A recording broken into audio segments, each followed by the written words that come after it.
Jokes, विनोद. Video शेवटपर्यंत पहा.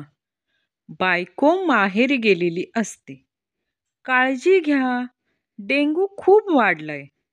नवरा म्हणतो, माझं सारं रक्त तर तू पिऊन टाकलंयस. आता मच्छर काय रक्तदान करायला येणार आहे. शांत दिसणाऱ्या माणसाशी चांगली मैत्री झाल्यावरच समजते की याच्या एवढे किडे कुणाच्याच अंगात नाहीत. गावचे जुने मित्र भेटल्यावर आणि खूप गप्पा मारल्यावर शेवटी विषय वर्गातल्या पोरींवरच येतो. कुठे असते ती आत्ता? विवाहित पुरुषांचे जीवन सोपे नाही. मेहुणा आला की प्रेम दाखवावे लागते आणि मेहुणी आली की प्रेम लपवावे लागते. नेहमी प्रयत्न करत राहा. यशस्वी झाला तर घरचे खुश होतील आणि यशस्वी नाही झाला तर शेजारचे खुश होतील. गुरुजी, रात्री झोपेत मच्छर चावला तर काय करायचं?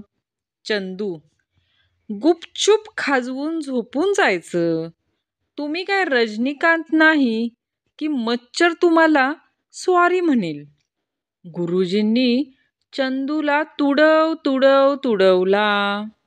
शाळेच्या मागच्या नदीतील पाण्यात मुख्याध्यापक बुडत होते. बंड्यानं पाहिलं आणि जोरजोरात ओरडू लागला, उद्या सुट्टी, उद्या सुट्टी. आजच्या काळात फक्त कस्टमर केअरवालेच आहेत जे गरिबांपेक्षा गरीब असणाऱ्यांना पण बोलताना आदर दाखवतात. जर तुमची आई तुम्हाला फोन खाली ठेव सांगत असेल तर ठेवत जा, कारण आईच्या पायाशी स्वर्ग असतो असे म्हणतात, पण त्याच पायात चप्पलही असते, लक्षात असू द्या. हल्ली आमच्याकडे पाहुणचाराची एक वेगळीच पद्धत सुरू झाली आहे. बसा असं म्हणण्याआधी फोन चार्जिंगला लावायचा आहे का असे विचारले जाते.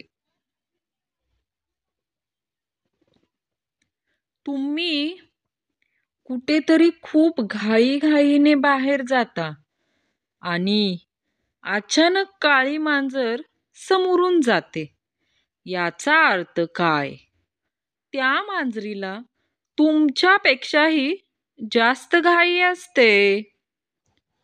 सुंदर मुली जास्त शिकत नाहीत, कारण त्यांना माहीत असतं की जगातल्या एखाद्या कोपऱ्यात एक तरी मुलगा त्यांच्यासाठी डॉक्टर किंवा इंजिनिअरिंग बनत असतो. काही लोकांनी कितीही खाल्लं तरी जाडे होत नाहीत आणि काही लोकांनी ऑनलाईन पिझ्झा पाहिला तरी 1 किलोने वजन वाढतं. वा देवा वा.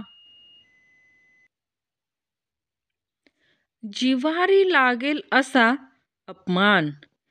Employee working from home.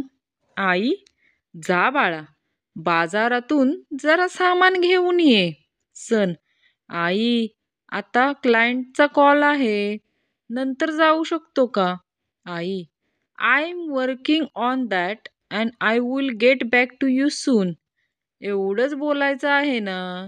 मी बोलते, तू सामान घेऊन ये. आईने सांगितले की दररोज देवाच्या पाया पडायचं आणि देवासारखं राहायचं, म्हणून रोज कृष्णाच्या पाया पडतो आणि माझ्या राधेच्या शोधात फिरतो. पत्नी, आहो सकाळी बाहेर पडताना देवाला नमस्कार करीत जा. कामे चांगली होतात. पती: काहीही चांगलं होत नाही. लग्नाच्या दिवशी मी कितीतरी वेळा देवाच्या समोर हात जोडून उभा होतो. काय झालं? बायको: जेव्हा तुम्ही देशी पिता तेव्हा मला परी म्हणता. बियर पिता तेव्हा डार्लिंग म्हणता. मग आज असं काय झालं की तुम्ही मला डायन म्हणालात? नवरा: आज मी स्प्राईट पिलोय. सीधी बात, नो बकवास. आजकाल त्या मुली पण बॉयफ्रेंड सोबत पिक्चर बघायला मल्टिप्लेक्स थिएटरमध्ये जातात, ज्या कधी काळी आमच्या घरात फरशीवर बसून शक्तिमान बघायच्या.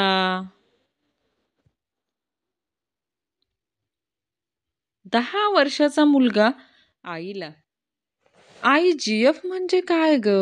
आई: आता नाही कळणार तुला. तू जेव्हा मोठा होऊन चांगला मुलगा बनशील तेव्हा तुला पण एक मिळेल. मुलगा: आणि चांगला नाही बनलो तर? तर मग भरपूर मिळतील.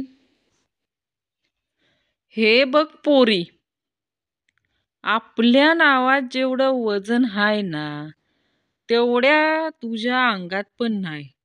आणि आपल्यामध्ये यायची हिंमत तर तुझ्या भावात पण नाही.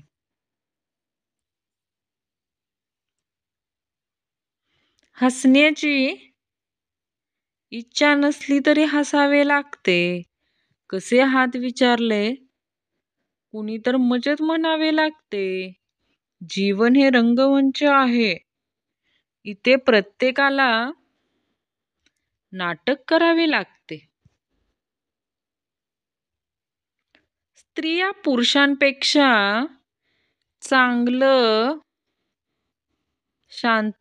शांततेचं आणि दीर्घ आयुष्यात जगतात. कारण काय असेल? एक बुद्धिमान सरदारजी चटकन उत्तरला, कारण त्यांना बायका नसतात.